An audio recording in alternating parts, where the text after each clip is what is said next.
Misu is an OP character. Let me explain. I finished the Blue Eye Samurai last week, and something did not sit well with me. Misu is a strong as character, and I want to smoke with her. Let me break this down for you. We start off with Misu on a quest to find the only white men in all of Japan. Yeah, I know. She killed one already and is looking for the other 3. Why? She wants to murk him for making her a half-breed. Unfortunately, around the time she's half white and Japanese and her quality of life is not that hot.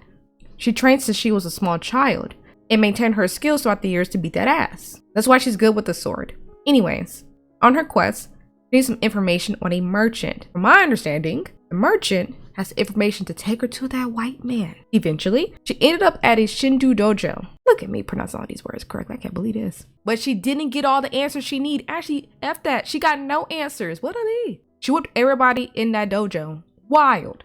She whooped everybody so bad, she eventually whooped the top samurai's ass. I was shocked. And guess who that samurai was? It was her childhood bully, what a hoe. And I say that because there was a flashback to when she was a kid.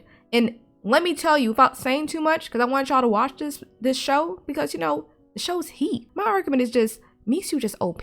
Like, homegirl strong. Like, if I go against her, she's gonna beat my ass. But anyway, sorry. If a kid ever punch or push me like that and then try to top it all off with a rock kill, like, you know, kill me with a rock, I would have vowed to fuck that man's dad when I grew up. Fuck that guy. Fast forward to episode 2. That merchant's name is Hanji, and he was scared that Misu was about to wreck his shit. So he hired the Four Fangs crew. Not gonna lie, look kind of hard as fuck. I got the face mask in my Amazon cart, don't judge me. Fast forward, they find Mitsu, right, just chilling, peaceful. Literally one by one, she defeats these big ass men. I know she was tired. And one part that messed me up is that they were fighting on top of these rocks on this cliff side of the mountain, right?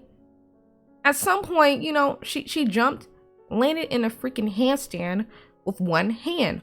Who can do that? Nobody. And after that battle, we found out that she kind of injured kind of bad. Just saying. Now we get to episode 3. Things get a little bit more OP, but I like it. It's provocative. No, it's not. It's Gets gross. the people going. After she somewhat heals from her injuries, not really, and after the childhood bully was playing in her face and eventually left her alone, some big ass dude came offering a tea sesh. And against everybody, she said, yeah. So she tried to get this tea time, and she got that and more. Turns out it's some meeting with a scamming ass ninja. But don't worry. Misu saw right through the white man's right-hand man. The scammer realized that Misu knew he was capping. Also, I can't leave this part out. This lame-ass man lost his hand, tough titties. Hundreds upon thousands of men to rain down arrows in this little ravine area. We're gonna skip past episode 4. My bad, y'all. It had no OP moments, so I'm just gonna skip past that. Now we're to episode 5. It's 8, so we're almost to the end. Bear with me. Honorable mention, her husband ain't shit. Just saying. A lot of stuff has happened. She been traveling, you know. She ended up at this little spot where they got the little, you know, the little girls of the night. But at this point, Bofo Hamata found Misu, right? Reason why he was trying to find her is because she performed a mercy kill on a girl the prior night. She gave a promise. She needs information. She did the dang job. You know what I'm saying? Hamata's goofy ass sent all his men to fuck the club up. Literally. They literally stormed this spot where all the ladies of the night was. It wrecked shit. This episode shook me because Misu was slaying everything. She got injured again and she kept going. And I was like, boy, no way. Guys, you don't understand. It was hundreds of men with these claw hands for weapons. She got the sword. And she was using her surroundings, using resources, and she just kept pulling these combos and just kept fighting through. Remember, guys, she's injured again too. She's injured. Duh. Dang. Now we're on to episode 6. This had major OP moments.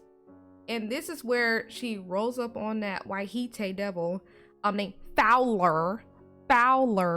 And I thought this part was funny because his castle looked like a Bowser-ass castle, if you know what I mean, from Mario. Don't judge me. This bee had booby traps everywhere, and Mitsu been warned about this, but Mitsu said, We don't care. Let me tell you something. We don't care. Through a tip she got earlier, she bust through the basement and she fell into a water trap. And please note, during this whole sequence, homegirl is still injured. After the water trap, she eventually reached these weak ass guards. She beat them easy, of course, but unfortunately, the sound was rung. Oh, also the whole time she's breaking into this castle, the Waihite Fowler, homie's having a party all the way on the top floor and he has no care in the world. As she progressed through the castle, she's triggering different traps and eventually she got her foot injured.